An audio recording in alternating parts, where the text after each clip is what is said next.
এখান থেকে সোজা 3 মাইল দূরে পয়গাম্বর গর্তের ভিতরে পড়ে রইলেন, পরিত্যক্ত কুয়া। একটু বুঝে থাকলে বলেন তো, ওই গর্তের ভিতরে কুয়ার ভিতরে পয়গাম্বরকে খাবার দিলেন কি? আল্লাহ। বিশ্বাস হয়? কেন? ওমা মিন দাব্বাতিন ফিল আরদি ইল্লা আলাল্লাহি রিজকুহা। আল্লাহ রাব্বুল আলামিন বলেন, পৃথিবীর ভিতরে এমন কোন বিচরণশীল প্রাণী নাই যার রিজিকের ফয়সালা আমি আল্লাহ না করি। সবার রিজিক কে দেয়? আল্লাহ। আওয়াজ দেন, রিজিক কে দেয়? আল্লাহ। আমাদের রিজিক কে দিবেন? আল্লাহ। তবে আমাদের একটা কাজ করতে হবে রিজিকের ব্যাপারে। আল্লাহ নবী বলেন, আল্লাহ নবী সাল্লাল্লাহু আলাইহি ওয়াসাল্লাম, লাউ আন্নাকুম তাওয়াক্কালতুম আলাল্লাহি হাক্কা তাওয়াক্কুলিহি লারাযাকাকুমুল্লাহু কামা ইয়ারযুকুত তাইর। আল্লাহ নবী বলেন, রিজিক যদি মহান মালিকের কাছে পাইতে চাও তাহলে তোমাদের মালিকের উপর ভরসা করতে হবে।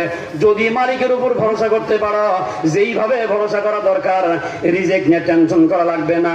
লারাযাকাকুমুল্লাহ, ওই আল্লাহ তোমাদেরকে এমন ভাবে রিজিক দান করবেন, কামা ইয়ারযুকুত তাইর, আল্লাহ যেমনি ভাবে দুনিয়ার পাখিদেরকে রিজিক দেয়। সুবহানাল্লাহ। পাখি রিজিক কে দেয়? আল্লাহ।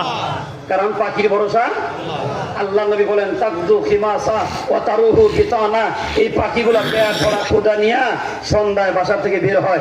ওই যে মালিকের উপর ভরসা থাকার কারণে সন্ধ্যা ঘনায় আসলে মালিক তারে পেট ভরে খাওয়ায়া সন্ধ্যা আসার আগেই বাসায় ফেরত পাঠায়। রিজিক কে দেয়? আল্লাহ।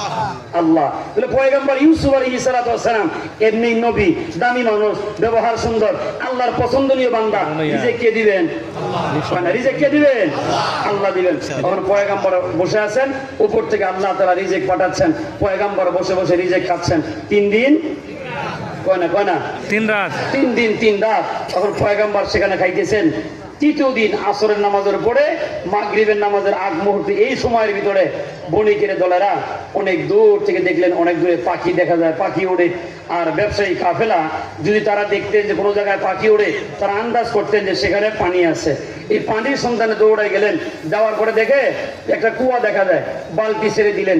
বালতি ছেড়ে দেওয়ার পরে যখন ঝনঝনানি আওয়াজ হয়, ঝনঝনে আওয়াজের কারণে আল্লাহর পয়গম্বর উপরের দিকে তাকাইলেন, কোনো বিচলিত হয় নাই, শুধু মুখ দিয়ে বলছেন, মালিক কি যেন শব্দ হয়। হাদিসে আসছে, আল্লাহ রাব্বুল আলামিন পয়গম্বরকে সান্ত্বনা দেয়, বলে, ইউসুফ ভয় পাও না, তুমি ভাবতেছো উপর থেকে বালতি পড়ে, ওটা বালতি না, মিশরের সিংহাসন আইতাছে।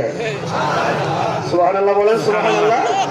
পয়গম্বর আরো ধৈর্য না হইয়া, বিচলিত না হইয়া আরো ইতমিনানের সাথে বসে বললেন যে মালিক বলছেন ধৈর্য হারা হওয়া যাবে না। বালতি চলে আসছে। আল্লাহ রাব্বুল আলামিন পয়গম্বরকে সান্ত্বনা দিয়ে বলেন, ইউসুফ তোমার কাজ হলো বালতিতে বসা।